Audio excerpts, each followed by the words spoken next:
kita mengikuti persepsi, ya kita yang keliru dong. Ya makanya kita jangan sampai kehilangan pijakan dan jejak yang leluhur kita, para sepuh kita sudah tinggalkan melalui ritual, seremonial, bahkan menjadi tradisi yang dahsyat sekali. Mari kita makin rawat ritual dan seremonial itu dan tradisi yang ada ini, karena untuk kearifan lokal, kearifan di mana kita ini menjadi pribadi-pribadi sejati yang sadar betul.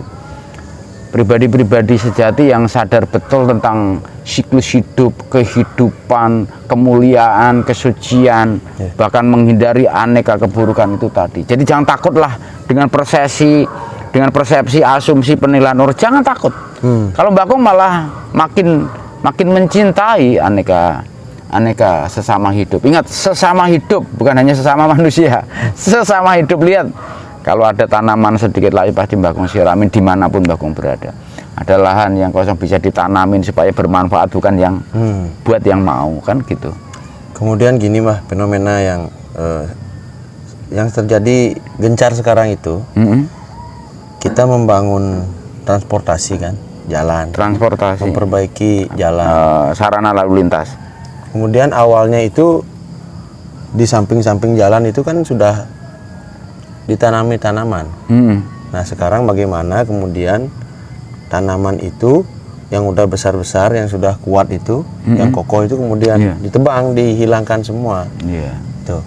Kemudian nanti di aspal semua lah gitu Mbak. Jadi kalau yang fenomena seperti itu gimana Mbak? Itu bukan fenomena, tapi kebiadaban. Jadi sifat murka manusia yang tidak menghargai sesama hidup itu tadi. Kalau pelebaran jalan, misalnya kalau pohon itu tinggal bikin di sebelahnya atau seberangnya untuk jadi jalur hijau dong. Jadi nggak perlu penebangan itu. Makin besar pohon, makin bagus dia mempersembahkan oksigen buat kehidupan. Nah, ini yang sekarang banyak terjadi di banyak tempat di Bali mah. Keadaannya seperti itu. Sehingga kemarin dengan mudahnya kemudian kita terkena banjir. Dengan mudahnya kita kepanasan pada saat memang musim kering itu. Nah, seperti itu. Jadi esensi itu yang kemudian hilang di masyarakat mah. Yang dilupakan kebaikan-kebaikan atau kebajikan-kebajikan yang dihadirkan oleh saudara tua kita, pohon itu sendiri kemudian menjadi dilupakan begitu saja gitu. Kan yang menjadi persoalan di sini kan kehilangan jejak itu tadi. Yang menyampaikan sudah nggak ada, ya kan? Coba kemarin kita ngobrol, kenapa kamu harus membuat canang seperti itu? Ya udahlah, dibikin aja, memang dari dulu begitu, ya kan? Tidak dijelaskan ini bagaimana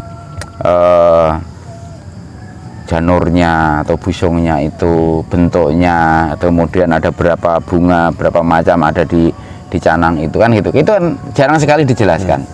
Makanya kita harus mulai mengupas kembali tanpa menyalahkan apapun, tapi kita menjadi pencerah. Itu tadi, janganlah hanya menjadi pengagum cahaya, mari kita sama-sama menjadi sinar untuk berbagi. Seperti matahari lah, seperti matahari yang terbenam di bumi kita, di surgawi kita ini. Di sini terbenam, tetapi di tempat lain tetap bersinar. Matahari itu bersinar selama-lamanya, siang dan malam. Jadi kita ini dikasih tempat surgawi betul. Apapun yang ditanam hidup, oksigen terus mengalir berlimpah, full.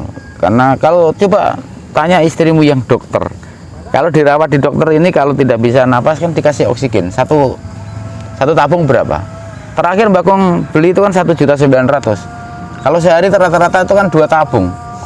Artinya 3.800.000. Kalau kita tuh sehari menikmati 2 tabung seumur kita.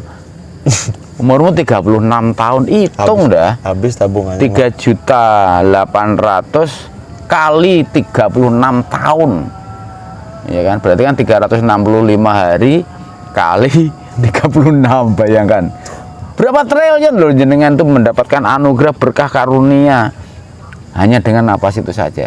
Gini aja jarang kita menyadari bersyukur. Nah, untuk mengatasi hal seperti itu harus kita tunjukkan jejak awal itu, proses hidup, proses kehidupan. Jadi bagaimana manusia itu bisa hidup dengan oksigen, dengan napas.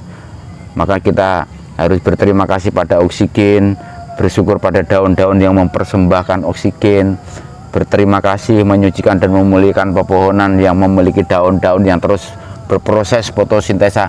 Kalau belum kering masih memberikan oksigen buat kita, dimana nggak perlu kita muliakan. Makanya kalau ada membangun apa-apa janganlah menebang pohon-pohon besar, jangan, saya bilang jangan. Bahkan Mbak Batin yang masih kecil-kecil gitu harus mikir juga. Kita semua, saya masuk dari Gilimano sampai ke Tembok sana kehilangan banyak pohon besar.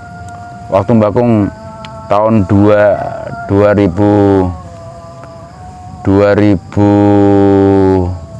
ya tahun 2000-an 98 itu ketika masuk baru dari Gilimano sampai ke Tembok itu masih pohon besar, terutama asem, terus mahoni yang ditanam masa-masa orang Eropa mengeksplorasi bumi surgawi ini yang kita tidak pernah berterima kasih pada mereka juga, ya kan.